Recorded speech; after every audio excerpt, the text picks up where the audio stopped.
Magandang araw mga kawika! Ako nga pala si Rainier. At ako naman si Tess, at ito ang Wika't Karanasan. Kung saan, ang wika, karanasan at kaalaman ay pinagsama-sama.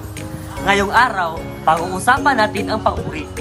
Partikular na ang katasan ng pang-uri. Alam mo ba, Tess, na halos araw-araw pala nating nagagamit ito nang hindi natin namamalayan? Totoo yan, Rainier. Kaya ngayong episode, hindi lang natin pinag-usapan kung ano ang lantay, pahambing at pasokdol, kundi ibabahagi rin natin kung paano ito lumitaw sa mga personal nating karanasan. Sige, Tess, simulan natin sa lantay. Ito yung simpleng anyo ng pang-uri. Halimbawa, mapait, mabilis, at matamis. Tulad ng sinabi ko dati, mabait ang nanay ko. Isa yan sa mga unang pangungusap na sinulat ko sa unang baitang. Lantay na pang-uri ang mabait. Ako naman, naalala ko noong paligsahan sa takbuhan. Sabi ng teacher ko, mabilis si Rainier. Siyempre, kinilig ang lodi ninyo, pero lantay lang yun. Ngayon naman, pahambing. Ginagamit ito kung dalawa ang pinaghahambing. Halimbawa, mas matangkad si kuya kaysa kay ate. Aba, relatable yan.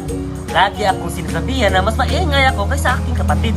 Kasi naman, madaldal kasi ako. At ang huli, ang pagsukdol. Ito ang pinakamatinding antas.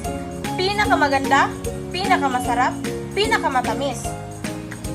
Sabi nga nila, siya ang pinakamatalino sa klase. Pero ang pinakapaborito ko ng linya ay pinakamasaya ang Pasko kapag kumpleto ang pamilya. May hugot. Pero totoo, sa bawat karanasan natin, masaya man o malungkot, palaging may pang-uri na kayang ilarawan ang damdamin at sitwasyon natin. Kaya, mahalaga talaga ang katasan ng pang-uri. Hindi lang sa grammar, kundi sa pagpapahayag ng ating sarili. Lalo na kung gusto nating maging mas malinaw, mas matotoo, at mas makatao ang ating mga kwento. At di lang yan, kung gusto nyong mag-practice, subukan nyong magkwento gamit ang tatlong karanasan ng pang-uri. Simula sa simple, tapos ihambing at pagkatapos sa pasokdol. O, kawika! Hanggang dito na lang muna ang kwentuhan natin. Sana'y mas malinaw sa inyo ang kantasan ng pang-uri. At nag-enjoy din kayo! Hanggang sa susunod na episode ng Wika't Karanasan. Bye-bye!